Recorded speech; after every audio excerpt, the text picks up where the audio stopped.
Hi, this is Mike from BandLab. Did you know that BandLab has a quick and easy to use MIDI mapping feature? In this video, we'll show you how to set up your MIDI hardware to play instruments, and control BandLab's transport controls, mixing parameters, and effects. If you find this guide useful, please hit the subscribe button and the notification bell to be the first to know when new videos drop. MIDI devices such as keyboards, drum trigger pads, and control surfaces make it easier to get a hands-on feel when working with music software. And working with these kinds of devices in BandLab is easy to set up. Here I have a new project. I add a virtual instrument track, and in the instrument panel, I can see which hardware MIDI device is active. You can change which MIDI device you're using by clicking the MIDI device and choosing a different one from the drop-down menu. Here I'm using a MIDI controller with keys, plus transport controls and knobs.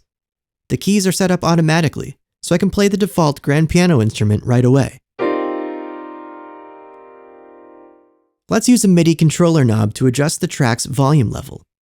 I click the MIDI Mappings button, and BandLab highlights everything I can assign a MIDI controller to. I click the virtual instrument track's volume, then move the knob I want to assign to it. I then turn off MIDI Mapping, and I can use the hardware knob to control the track's volume. You can limit the range that the knob or fader uses using the min and max values. This can be useful for getting a finer degree of control. Here I'm limiting the virtual instrument track's volume from going over 0 dB, so it doesn't get too loud.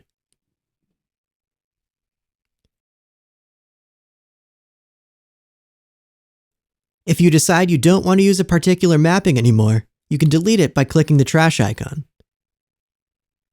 Let's try adding another MIDI mapping, this time to an effect. In the Effects panel, I add a tone multi-filter effect. Let's assign a knob to the frequency. Now if we play a note and adjust the knob, we can hear the piano sound filter in and out.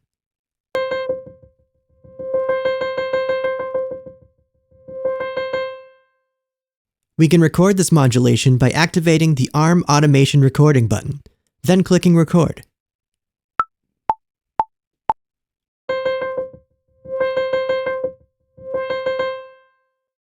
My real-time knob movements have been recorded as automation, which we can see if we bring up the appropriate automation track. This can, of course, be edited. Now let's try assigning a button. This time I click the play button and press the play button on my MIDI controller. Now I can use my chosen button to start and stop playback of the project.